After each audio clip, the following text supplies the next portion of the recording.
So here I am cutting out my Marshall pants. These are a size 86 for my son, and I've already cut out a couple of pieces. These are pockets.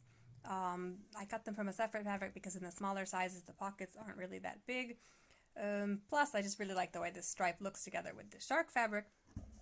This is the cuffs that I've already cut out, both of them, yeah, and put those aside. And then here's the main leg block.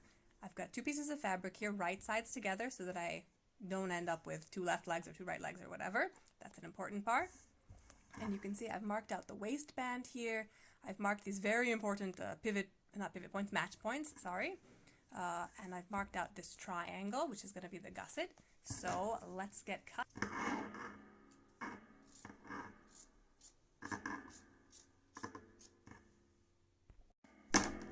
So now everything is cut out. We've got the cuffs, waistband, pockets, and the back leg. The very important match marks here. I've cut them. You can also just mark them with a pen. And let's get sewing. We're going to start with the front leg and the gusset. And we're going to sort of open it up here, separate out the legs, and separate out the triangles too, each triangle to its own leg. And then we're going to swing it around up like that on both sides and sew it together.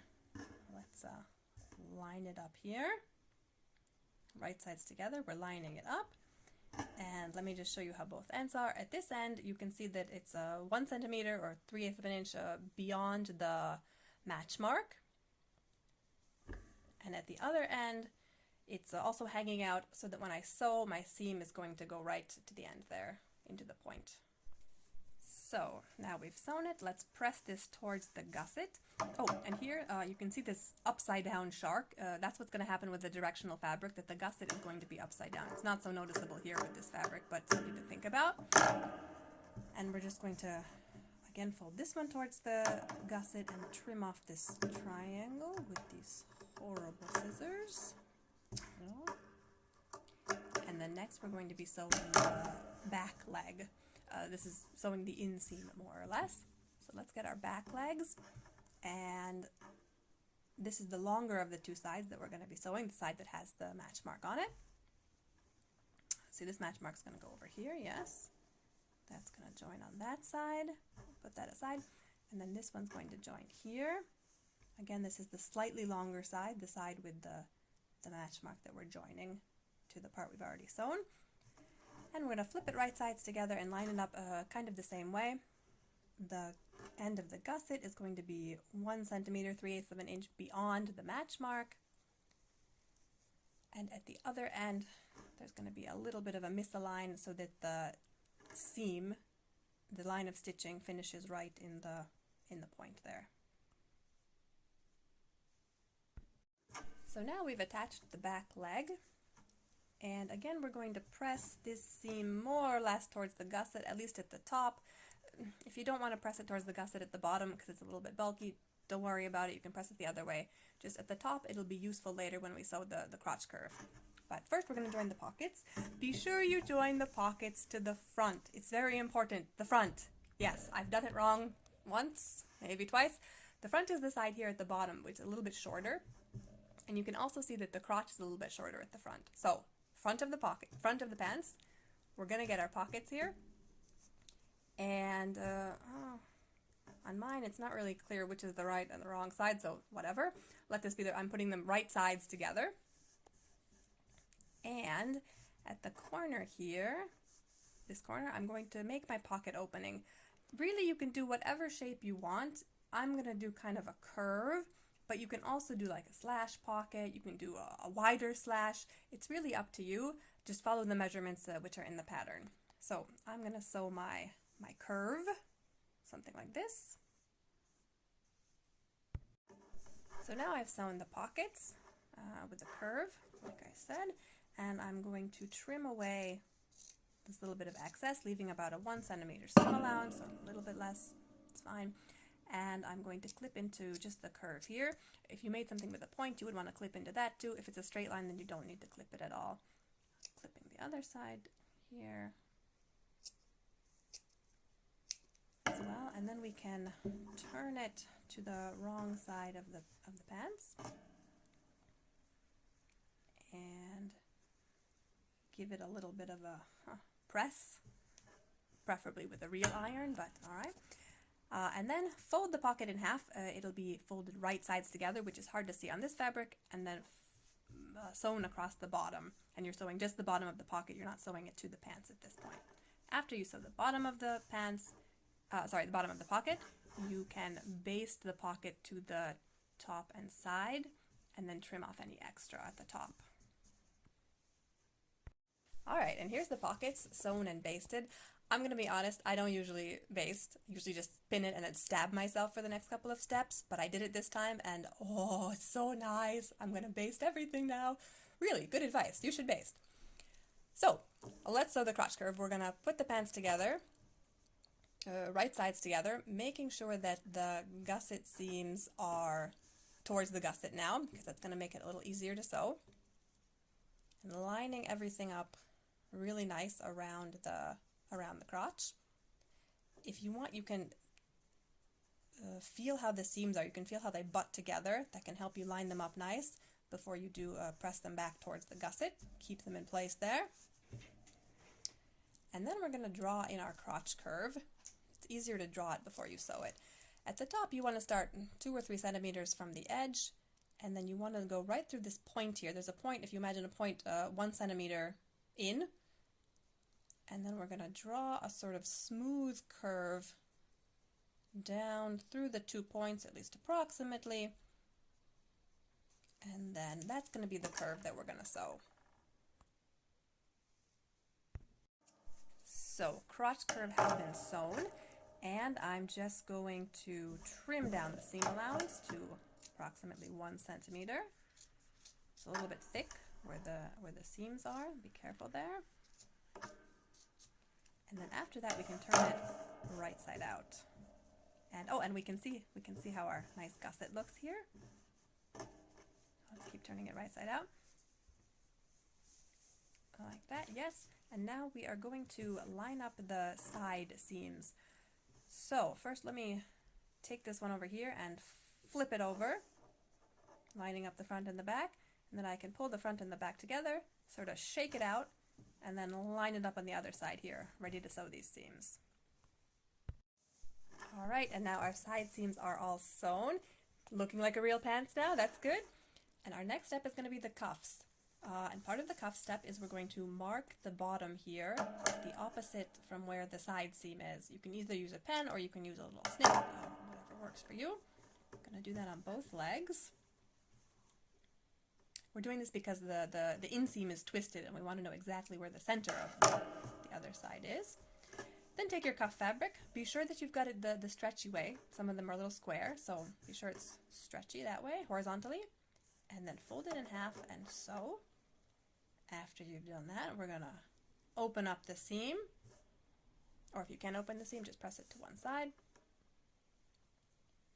and then fold the cuff wrong sides together like this to make a cuff. And here we're also going to mark the opposite side from the seam, either with a pen or by making a little snip.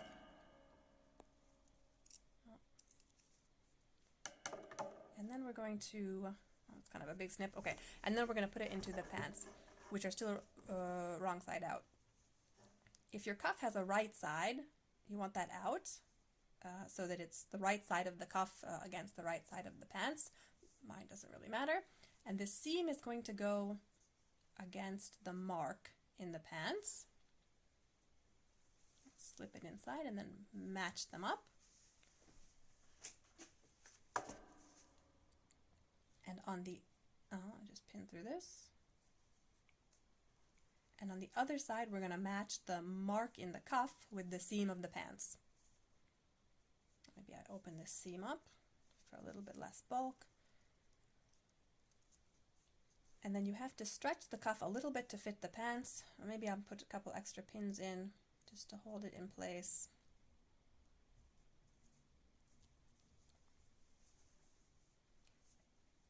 And one more here. And then after that's pinned, we're just going to sew it all around. And now our cuffs are finished. You can turn them right side out if you want. Doesn't really matter because we're still going to work on the waistband. So let's leave the pants wrong side out for now. So here is the waistband. Let's talk a little bit about the kinds of waistbands. I'm going to do an elastic waistband. You can do a yoga waistband if your fabric has good recovery. Not like this one. You can see how this one, when I stretch it out, it takes a long time to sort of snap back. It's not the best fabric for a yoga waistband. Let me show you a couple of others. This one also is ribbing, but also not good for waistbands. You can see when I stretch it, it takes a second. Like you can visibly see it stretching back. That's not the kind of fabric you want for a yoga waistband. You want something nice and snappy, like it snaps back. This is cotton mixed with something elastic of some kind, and watch this.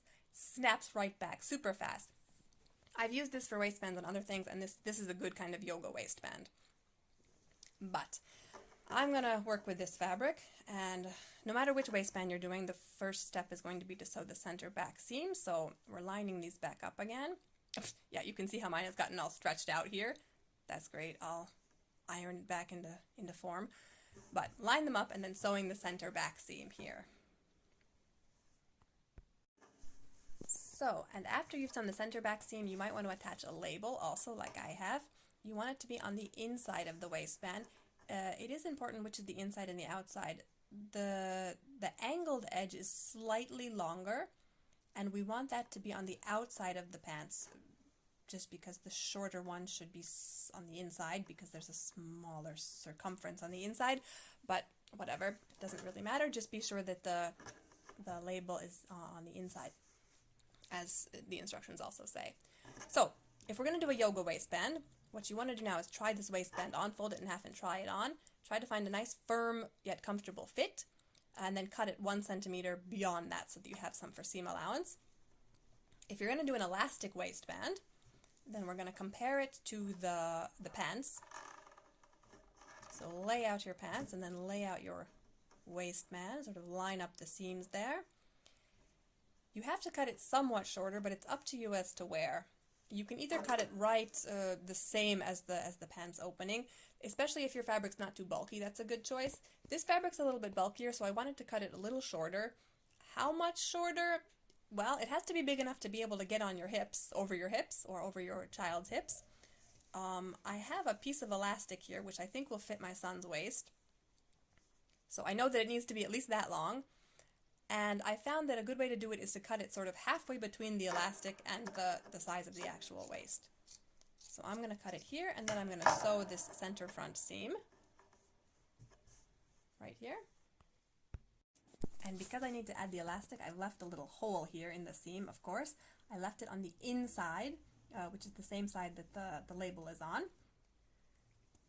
And so now let's fold our waistband, either the yoga waistband or the elastic. It would be the same at this point. Folding it wrong sides together, lining up the seams at the front and the back. And then we're going to line it up with the pants also. The only difference here is that the yoga waistband you're going to have to stretch a little more to fit, but other than that it's the same steps. So let's start at the front, I think. And I want to be sure that I'm lining up the outside, so not the side with the label and the hole, the other side. This is my outside, and I want that to be against the right side of the pants. Get all my seam allowances in place here.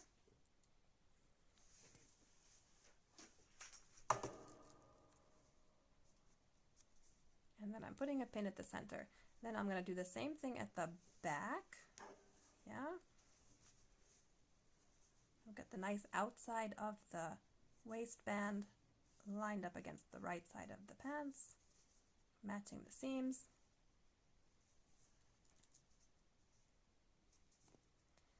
And then here's how much do you have to stretch. For the yoga waistband, it might be quite a lot. For this one, it's just a little bit, and I'm going to maybe put a pin at the side seam here.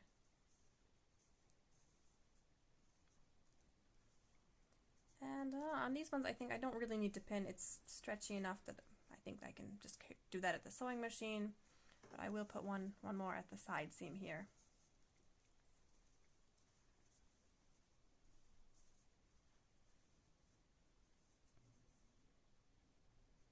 Just line this up nice. Oops. Make sure there's an equal amount of excess fabric on both sides there. And the band will stretch to fit as I sew it. So, and there I'm going to go to the sewing machine and sew all around the waistband.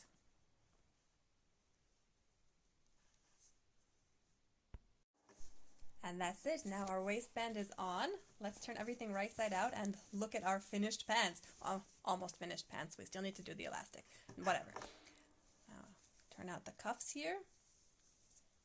And oh, this looks so nice. All right. I love those stripy pockets. Those are so cute. All right. I still need to put the elastic in mine. I have to wait till my son gets home so I can remeasure his waist. But anyway, you stick it through the hole. Yeah. And after I do that, I'm going to sew a couple of lines at the side seams just to keep the elastic from twisting. Maybe at the back, but the label's in the way, so maybe not. At the front, probably I'm going to sort of tuck this bit of fabric into the side there and then sew right on the seam, stitch in the ditch there, which will keep the elastic in place and also close the hole. That's it. The pants are finished. Go make your own. Let me know in the comments if you have any questions.